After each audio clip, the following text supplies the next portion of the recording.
Moin allerseits, ich bin Sven von outdoorminimalist.net und es ist mal wieder Zeit für das Jahresloadout.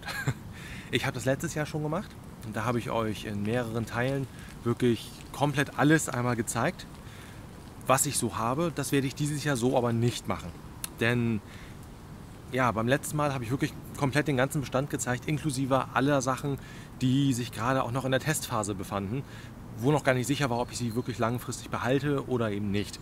Deswegen wollte ich diesmal nicht so eine Gesamtübersicht machen, sondern ich will euch wirklich nur so meine persönlichen Highlights 2018 zeigen, was jetzt nicht unbedingt nur neue Sachen sind, sondern es sind einfach die Sachen, die sich dieses Jahr bzw. letztes Jahr, wenn ihr das seht, einfach bewährt haben. Und die teilweise neu dazugekommen sind, teilweise auch schon länger dabei sind, teilweise auch neu entdeckt wurden. Da will ich euch einfach mal so meine Lieblinge 2018 zeigen. Wenn euch meine Ausrüstung interessiert, dann habt ihr sowieso in der Infobox immer, was in dem aktuellen Video so verwendet wird, aber auch nochmal so einen Link zu meiner Homepage, wo ich komplett alles aufgelistet habe, was ich so habe und was ich auch hatte. Also ich bekomme ganz viele Fragen zu Ausrüstung und gerade Sachen aus älteren Videos, ihr wisst, ich teste viel aus, aber ich behalte nur, was sich bewährt und was mir gefällt. Von allem anderen trenne ich mich, ich bunkere nichts. Habe ich schon mehrfach gesagt, aber da kommen trotzdem immer wieder Fragen. Und so habe ich auf der Liste auch wirklich alles, was ihr irgendwann mal in einem Video gesehen habt. Also wenn euch das interessiert und ihr nicht nur die Highlights sehen wollt, dann könnt ihr da gerne nachschauen. Ihr könnt mich natürlich auch gerne anschreiben, aber für dieses Video geht es mir wirklich um die Highlights diesen Jahres. Ich starte direkt einfach mal mit dem Rucksack. Denn der AJK ist einfach, das ist so, ja, es ist ein absolutes Highlight dieses Jahr für mich. Und zwar ist das immer noch der Rucksack, wo ich sage, wenn ich mich für einen einzigen Rucksack entscheiden müsste, wäre das definitiv der Rucksack der Wahl. Ich habe da auch schon ein Review zu gemacht und ich habe noch immer nichts Negatives an diesem Rucksack herausgefunden. Also, ja, er ist einfach von vorne bis hinten gut. Also das ist einfach der Rucksack, der mich begleitet, wenn ich schwer unterwegs bin oder wenn ich großvolumige Sachen dabei habe. Na klar, er ist nichts für eine kleine Tour oder für kleine Ausrüstung. Dafür ist er einfach überdimensioniert, das ist ganz klar. Das ist als Schwerlastrucksack auch nicht sein Zweck.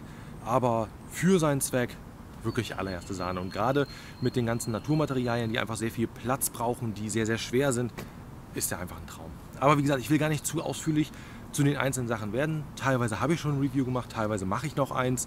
Also das ist einfach mal so eine Übersicht, was meine persönlichen Highlights dieses Jahr waren.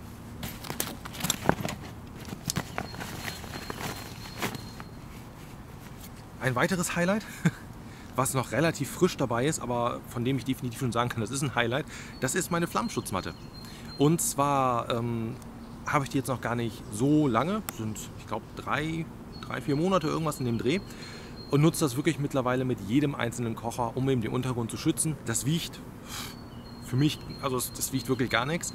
Und man kann es einfach immer mitnehmen, das lässt sich so schön eng, klein zusammen machen. Das kann man irgendwo immer zwischenschieben und man hat einfach den Untergrund geschützt, wenn man mit Speed kocht, wenn man mit dem Trangia kocht, wobei da die Gefahr geringer ist. Oder mit dem Hobo-Kocher, ganz egal. Das ist so eine Sache, die ich einfach mittlerweile immer dabei habe. Das nächste ist eine Sache, die ihr eigentlich nie so zu Gesicht bekommt. Und zwar ist das mein DC4 Schleifstein, den ich wirklich gerne nutze. Ich bin nicht gut im Schleifen, das muss ich auf jeden Fall noch mal sagen. Es ist einfach so. Aber das ist einer, wo ich noch mal eben kurz die Schärfe wiederherstellen kann, den ich auch mitnehme ganz gerne. Den habe ich im Hafersack meist mit drin. Oder wenn ich weiß, dass ich länger unterwegs bin oder was bauen möchte oder so, dass ich einfach zwischendurch die Möglichkeit habe, das Werkzeug einfach wieder zu schärfen. Da finde ich ihn ideal, weil er echt taugt und ja, einfach nichts wiegt. Dann kommen wir zu einem neuen Kochset, das ich mir geleistet habe. Und zwar das Stanley Camping Kochset heißt es, meine ich. Ich habe vor langer Zeit mal die kleine Version mit den 2 Bechern euch schon mal vorgestellt. Da habe ich auch wirklich ein einzelnes Review zu gemacht. Immer noch ein Topf, den ich wahnsinnig gerne mag. Und der hat sich mittlerweile dazu gesellt. Der hier, als auch die kleine Version, sind wirklich meine primären Edelstahltöpfe geworden. Eine Billy-Can habe ich noch. Von der mag ich mich einfach nicht trennen. Da habe ich einfach so viele schöne Erinnerungen. Die sieht auch so schön gebraucht aus.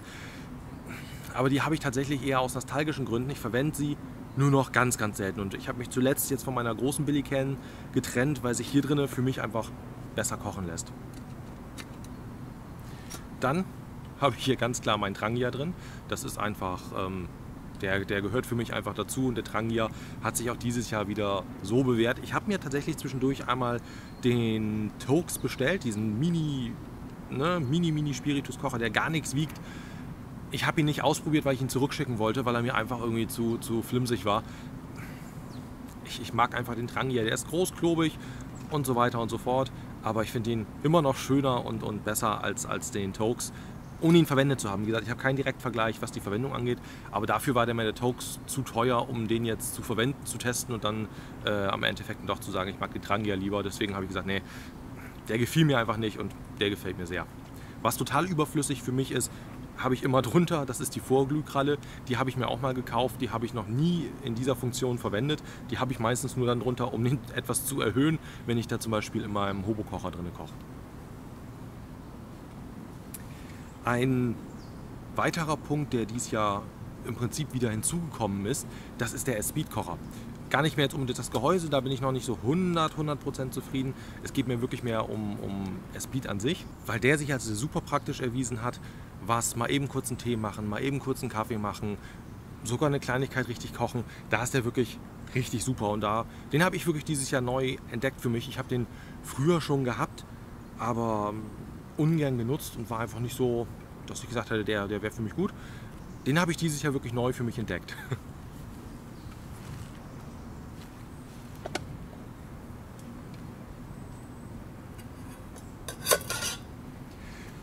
Das nächste, das ist ein Wiederkehrer. Und zwar ist das ich zeige euch die gleich aufgebaut, die Bushbox Ultralight. Die hatte ich relativ kurz nachdem sie erschienen ist, hatte ich die schon mal. Habe die auch eine ganze Weile im Einsatz gehabt mit meinem Trangia drin, fand es aber immer sehr, sehr nervig, dass ich einfach den Trangia nicht mehr löschen konnte. Sobald ich dieses Kreuz drin hatte, konnte ich den Trangia nicht mehr löschen. Und ich hatte ja auch dieses Jahr, also 2018, dieses Kreuz mal getestet gehabt. Das gefiel mir nicht so gut. Und ich glaube, da war es, dass einer in den Kommentaren diese Box empfohlen hat, wo ich nur sagte, ja, ist super, hatte ich auch. Aber mich hat es gestört, dass ich halt den Trangia nicht richtig löschen kann, wenn ich möchte. Und der hat geschrieben, dass es eine neue Version davon gibt, was ich nicht wusste. Ich habe da auch nicht weiter das verfolgt. Und diese neue Version, die wurde so weit erweitert, da wurde einfach die Öffnung erweitert, dass man den Trangia wirklich mit dem Löschdeckel problemlos löschen kann, auch wenn das Kreuz oben drauf ist. Und das fand ich so genial. Deswegen ist das auch für mich ein Highlight dieses Jahr, weil ich mich freue, ihn wieder zu haben, weil ich ihn wirklich gerne verwendet habe. Der hier ist jetzt noch brandneu, den habt ihr, glaube ich, auch noch nirgendwo gesehen in meinen Videos. Ne, glaube ich nicht. Ich habe den auch, als ich den das erste Mal hatte, also in der ursprünglichen oder in der ersten Version, habe ich den auch manchmal als Mini-Hobo-Kocher genutzt, was auch funktioniert. Also viele sagen, oh, das geht gar nicht, das ist mühsam, in Anführungsstrichen, man muss halt immer am Ball bleiben und nachfeuern, ist klar, es sind winzig kleine Teile und man muss halt wirklich Kleinkram nutzen, aber man hat hier halt einfach die Option, das zu nutzen. Das finde ich super. Das ist auch schon für mich der Bereich Küche. Denn viel mehr habe ich aus dem Küchenbereich jetzt gar nicht, was ich euch als Highlight zeigen möchte. Ich habe mir vor kurzem 2 Titantöpfe geleistet.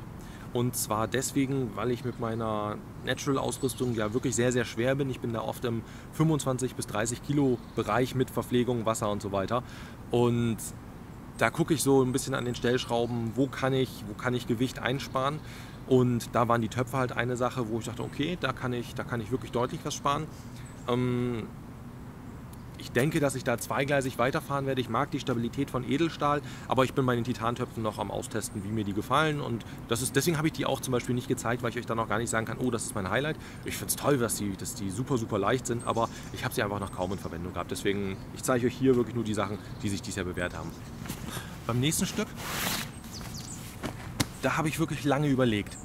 Und zwar war ich am Überlegen zwischen dieser hier, das ist meine polnische Zeltbahn, und dem Jurtenlandtab. Das Jurtenlandtab ist auch wirklich richtig, richtig gut. Ich habe es aber noch nicht so viel verwendet, was dem Gewicht geschuldet ist, ganz ehrlich, dass ich da häufiger mal dachte, das jetzt auch noch oben drauf ist ein bisschen schwer. Es ist ein richtig saugutes Tab, also habe ich auch ein Review zu gemacht und ich bin nach wie vor begeistert davon. Und da habe ich wirklich überlegt, was war so mein Tab, das ich am häufigsten verwendet habe, und das war ganz klar, als ich da mal ein bisschen nachgeschaut und überlegt habe, die polnische Zeltbahn.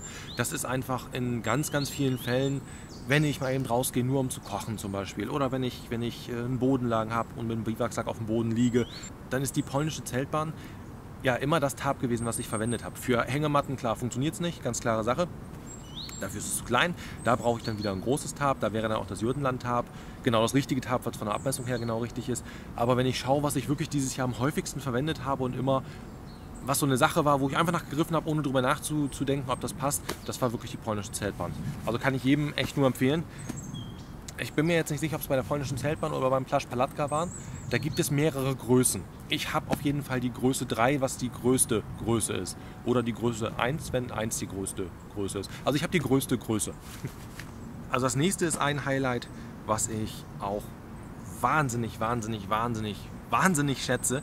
Habe ich noch kein Review zu gemacht. Und zwar ist das die Tortuga Hängematte. Ich habe noch nie in einer Hängematte so bequem geschlafen wie in dieser Hängematte. Also da werde ich definitiv auch noch ein Review zu machen. Das ist einer der Ausrüstungsgegenstände, die ich auch für den Natural Bushcraft Bereich eben noch teste. Ja, wo ich aber eigentlich, ich brauche da nicht weiter testen, denn ich bin da so zufrieden mit. Größter Nachteil, ganz klar, ist es ein ordentliches Paket, sieht man. Es ist auch nicht leicht, aber es ist auch aus diesem Kotenblattstoff. Es ist von der Größe und von der Breite vor allem her so, dass man da überdurchschnittlich komfortabel drinne liegen kann. Also ich konnte da drin sogar problemlos einfach mich auf die Seite legen und habe seitlich gepennt, ohne mit einer schiefen Wirbelsäule wieder aufzuwachen. Ja, definitiv ein Highlight für mich 2018. Also da habe ich mich sehr gefreut. Habe ich auch länger überlegt, ob ich mir die hole. Und ja, wie gesagt, ich bin absolut zufrieden. Und wenn ihr euch nicht scheut, ein bisschen mehr mitzunehmen an Gewicht, ist das eine Hängematte, die ich 100% empfehlen kann, wo man extrem gut drin schläft und durch das dicke Material durch das dicke Kotenblattmaterial hat man nach unten hin einfach eine deutlich bessere Isolation und auch schon einen gewissen Windstop-Anteil. Also das ist auch nochmal so ein Punkt, den ich da sehr gut finde. Aber primär ist es der Komfort, weil ich da wirklich gut drin liege. Das nächste, was ich hier raushole, sieht fast genauso aus. Und zwar ist das mein Jurtenlang Biwaksack XXL. Den habe ich mir auch relativ neu geholt. Aber ich hatte auch da die Vorgängerversion, die normale Version, die Standardgröße. Die habe ich, ich glaube 1,5 Jahre irgendwas in dem Dreh intensiv in Verwendung gehabt. Aber ich hatte da das Problem, gerade in Verbindung mit der Naturausrüstung, mit der Wolldecke, mit den Fellen und so weiter, dass der mir einfach zu eng wurde. Und das war so die Sache. Ich habe im Januar 2018 habe ich die letzte Tour mit der Standardgröße gemacht. Und ja, da war der wirklich, also ich habe ihn nachher für die Wintertour einfach schlicht nicht mehr schließen können. Das war auch ein Grund, warum ich diese Tour doch mehr gefroren habe, als ich hätte frieren müssen. Ich habe mich dann schweren Herzens davon getrennt, weil ich dachte, ja, wenn ich einen Biwaksack habe, dann will ich auch einen haben, der 100% passt. Dann habe ich ein bisschen was selber gebaut, das war auch nicht schlecht. Die eine Sache war auch wieder zu klein, die ich da gebaut habe, die andere war brachial schwer. Also dagegen ist das hier ultralight. So habe ich dann nie das gefunden und da habe ich dann auch durch Zufall, als ich einfach so ein bisschen gestöbert habe, habe ich gesehen, dass es davon eine XL-Variante gibt oder XXL, ich bin mir gar nicht sicher, also auf jeden Fall groß. Gibt nur 2 Varianten, Standard und die große.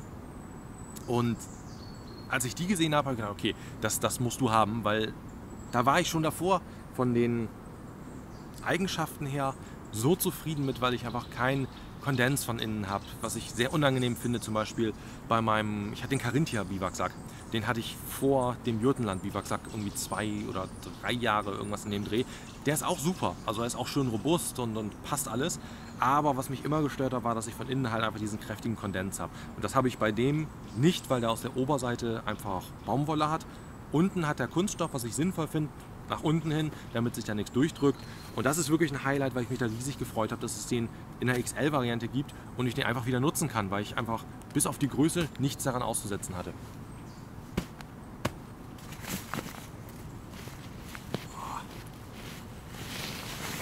So, das ist der heimliche Star des Jahres, muss ich mal so sagen.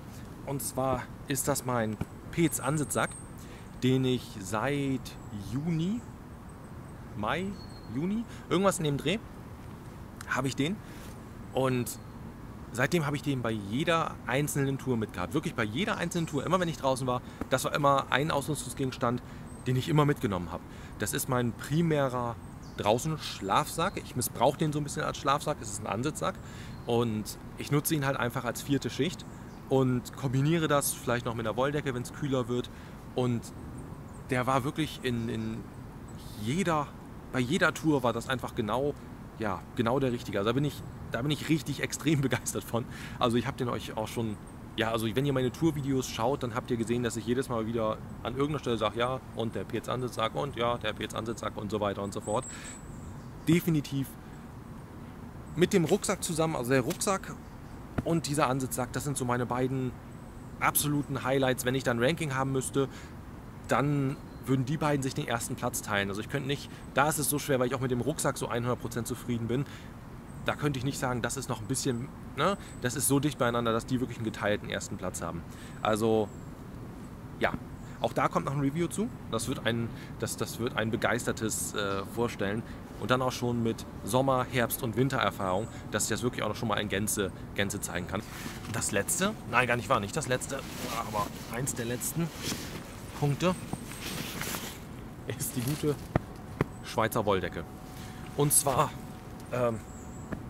hat die sich auch dieses Jahr wieder so bewährt. Das ist meine Lieblingswolldecke. Ich mag die Schweizer einfach wahnsinnig gerne. Ich habe sie jetzt zuletzt einfach nur halbiert als Isomatte genutzt und es war von unten her wirklich super, super angenehm und es waren 2 Grad draußen, also es ist wirklich eine super Isolation nach unten.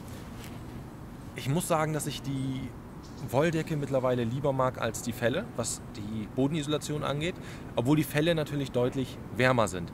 Also wenn es noch kühler wird und ich in den tieferen Minusbereich komme, dann würde ich die Felle bevorzugen, weil sie einfach nochmal wesentlich mehr Isolationen bringen.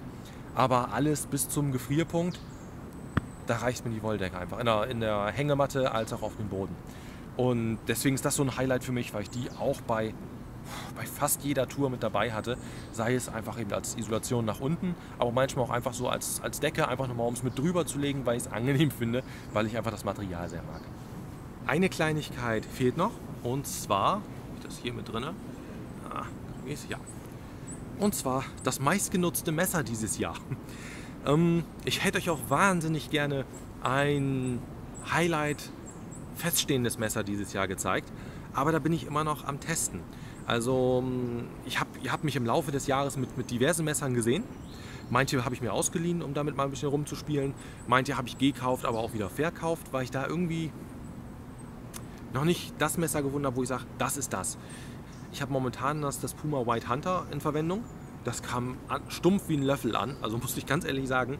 Und ich tue mich sehr schwer damit, das vernünftig zu schärfen. Also da habe ich echt arge Probleme mit. Das hatte ich jetzt 3, 4 Mal mit. Irgendwas in den Dreh, weiß ich gar nicht. Aber da kann ich halt, das ist noch kein Highlight dieses Jahr. Optisch definitiv, von der Haptik her definitiv, vom Handling her ist das ein definitives Highlight. Aber das sind alles sekundäre Sachen beim Messer. Das ist momentan aber auch mein einziges feststehendes Messer. Ich habe alle anderen verkauft. Wie gesagt, auch da sei nochmal gesagt, ich sammle nicht, auch wenn ich immer mal mit vielen Dingen unterwegs bin. Ich kaufe sehr viel gebraucht. Ich leihe mir gerne mal was. Und alles, was sich nicht irgendwie bewährt, dass ich sage, ja, das ist genau das, wo ich 100% zufrieden bin, das verkaufe ich wieder. Das sammle ich nicht, also ich habe nicht irgendwo eine Schublade voller Messer oder so, sondern ich besitze ein feststehendes Messer, das ist das Puma White Hunter. Oh ne, ein feststehendes Messer habe ich noch in meinem alltäglichen EDC und zwar ist das mein Mora Light My Fire. Das ist mein allererstes Bushcraft Draußenmesser gewesen, was ich mir damals geleistet habe. Und das mag ich einfach auch so gerne, dass das wirklich so, davon möchte ich mich einfach nicht trennen. Das ist in meinem EDC-Rucksack. Ich nutze meinen Savotta Mini, den habe ich auch mal gezeigt. Den nutze ich einfach als das ist mein täglicher Rucksack, den nutze ich, seit ich ihn habe, jeden Tag, um damit zur Arbeit zu gehen, um durch die Stadt zu gehen. Was auch immer, das ist ja wirklich so mein EDC-Rucksack und da ist unter anderem mein Mora Light My Fire drin, also das ist noch ein zweites Messer. Wahrscheinlich lande ich am Ende wieder bei dem Messer und sage, das ist mein Messer und ich brauche kein anderes. Das ist das Victorinox Rucksack und das ist wirklich das Messer, was ich dieses Jahr am häufigsten verwendet habe. Ich habe das immer in der Hosentasche im Alltag, das heißt allein da findet das schon reichlich Verwendung und ich habe es eigentlich bei fast jeder Tour zumindest mit dabei. Ich habe es nicht immer genutzt. Aber es ist auf jeden Fall so ein Begleiter. Ich hatte auch da mal ganz kurz das Ranger Wood 55. Das war von der Größe her, war das nicht so meins. Ein super schönes Messer, ist aber auch nicht meins gewesen. Das ist wirklich das, was ich verwende und wo ich sage, das passt. Ob das ewig bleibt, das weiß ich auch nicht. Das wird man sehen. Und neben dem hier habe ich noch das kleine Camping. Das ist mein Küchenmesser. Das habt ihr da auch schon ganz oft gesehen. Also jedes Mal, wenn ich irgendeinen